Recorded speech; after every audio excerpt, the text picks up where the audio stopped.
All right, so if you go here to the Pioneer Association, as you unlock more and more exploration in different areas, you get more of these points, which you unlock more of these rewards. So the first one here you see we unlock at level 1 is a loot mapper, which will essentially scan in an area and show you any chests nearby. And then once you get to level 2, you'll get the waypoints, which, I mean, it doesn't really help you, but like, it should be pretty quick from level 1 to 3 because, I mean, this loot mapper will pretty much find you most of the hidden chests.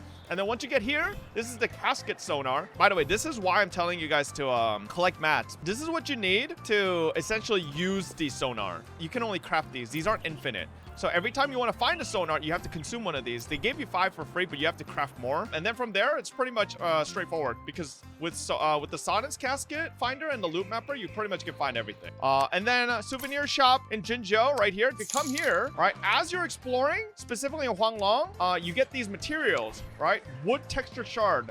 Right, these are from Huanglong Exploration, the standard pulls. I believe there's 5 available. So you can get 5 rolls there. You get premium tuners. You get EXP, weapon EXP, echo EXP. You get some recipes for food. You also get weapon ascension mats. So like the first ascensions, I think 2 ascensions you can even do, right? Past the base level. You can actually just straight up buy the mats here. So you don't have to burn energy. So definitely buy these, just explore, and then you'll unlock more of these. Very nice shop right here. This is the Sonnet's casket redemption right here at the relic merchant. I actually don't know. Maybe I have enough to do another redemption. But relic merchant right here, you talk to him and you deliver the Sonnet's caskets that you found. Yeah, I'm like 1 short of another level. But there will be rolls here. There will be a bunch of asteroid here as well as sequence nodes for your main character, your rover, which is very, very helpful. Big loot. And the last one is probably the pharmacy here.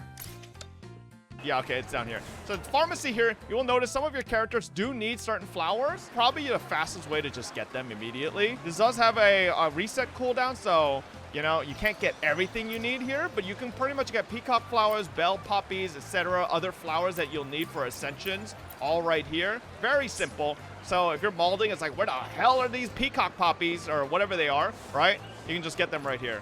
Should you use the asteroid on Novice Banner or save it for event? Okay, my biggest recommendation right now for any new players, especially if you're free to play, let's think about it. Do you want to pull your limited currency, your asteroid, onto standard banners in any gacha game? Do you ever want to use your currency on standard banners? No, you never want to do that. What is this banner? Sure, it's a guarantee banner, but it's not disappearing. It's not going anywhere. And it's essentially you're pulling for a standard character. So you shouldn't be pulling anything with your asteroid onto this banner, right? If you play, keep leveling, you are gonna get tons of Luster Tried. Whether it's through shop, whether it's through rewards, redemption codes, leveling up rewards, stuff like that, you will get plenty. So just slowly wait. As you get more and more of these, pull with these.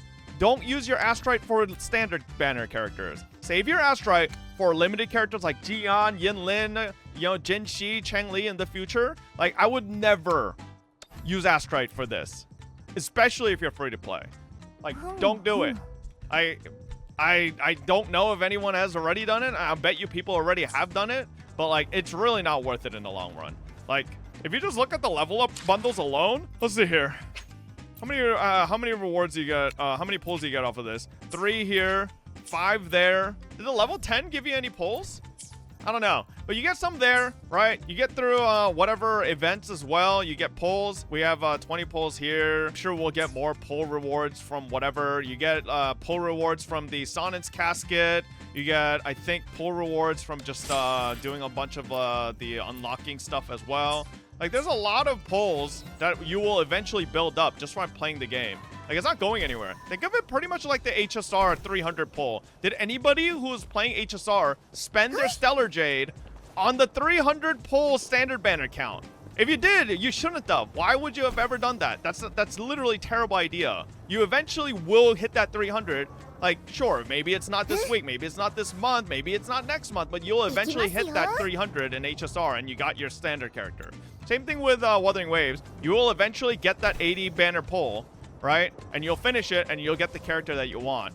definitely don't use Asteroid on it. It's really a waste of resources. My friend did because he was so bad down for Japard. Yeah, but then I bet your ass he lost 50-50 later down the road on some limited character and got Japard anyways. And so he wasted all those standard pulls for a fucking character he would have gotten later. Like, legitimately, any of these characters that you guys are selecting from here, you will eventually get by losing a 50-50 somewhere down the line. Sure, maybe not this year, maybe not next year, but you will get it eventually. So unless you're like down bad as hell, like you really want them now, you can't play Wuthering Waves unless you have Calcharo, then sure, go ahead, why not, right? Because at the end of the day, you should pull for who you want. But like, if you're going for efficiency, you really shouldn't be investing Asteroid into standard characters. You sure 3 years and still no Mona? You know, Genshin's a different bag of worms, right? Here, we're talking about 5 characters. Yeah, Genshin Standard is absolute dookie. You have 7 characters now, and you're interchanging between characters and weapons. So like, your chances of even getting the character you want is even slimmer because you're sharing with weapons. The nice thing about WUA is pretty much character banner is character banner. If you're pulling on this banner here, standard, this is just actual standard, right? You are gonna get one of these characters. You're not gonna get a Skyward Harp. You're not gonna get an Amos bow. You're not gonna get a Wolf's Gravestone, right? You are pretty much just getting out of these 5 characters, which is a lot better odds. Just going over some like beginner tips. I mean, I definitely would recommend everybody pretty much adjust their camera settings. Like, I think horizontal and vertical at 80/80 is like what makes it feel almost exactly like Genshin. Screen shake, nobody likes screen shake. Regular camera distance, like the difference is quite substantial. Like, it does give you a way better FOV if you raise this. So it, like, look at that, just you see so much more. Moving camera correction, this was an issue I ran into in the CBT. I thought personally that Wuthering Waves should have these off by default because it starts forcing the camera specifically to look at things, and it really is stinky. I remember in the beta, and even right now, if you have these on, if you're fighting a mob in like an inclined plane, the camera sometimes just goes into the floor and you're just like, I can't see what I'm fighting, because like the camera doesn't understand the incline of the plane that you're fighting on and is trying to regulate the camera. It's really stinky. So I would definitely recommend everybody to like turn these off as well. Specifically turn assisted aiming off as well. If you're absolutely a potato on aiming, I guess turn it on. And if you're on mobile, turn it on. But I think if you're on PC, you should turn that off. I guess last, like, just day 1 quick recommendations, get Inferno Rider and use it. It's so good for just mobility. I would also say just for traversing like heights, get the Herod, just to go from high place to high place without having to do a lot of climbing. It does save a decent amount of time. When can we get Inferno Rider? At that certain point, you'll get a story quest towards the Sea of Flames and follow that storyline, and then it'll help you unlock the Inferno Rider boss fight. And you have to do like a couple quests here, and then once you unlock it, you can fight him and then immediately get the Echo. And it's really nice. Like, watch this. Bro, this doesn't even have fall damage. Oh god. Wait, this is gonna expire before I land. Hey, look. Hey, Verena, for science. Like, if I just like normal fall here, I die. 100%. Verena, are you a Superman? She's too small for terminal velocity to be lethal. Ah, true. She's like an ant, you know? Ants can, like, they can withstand really high falls and stuff like that because they're so light.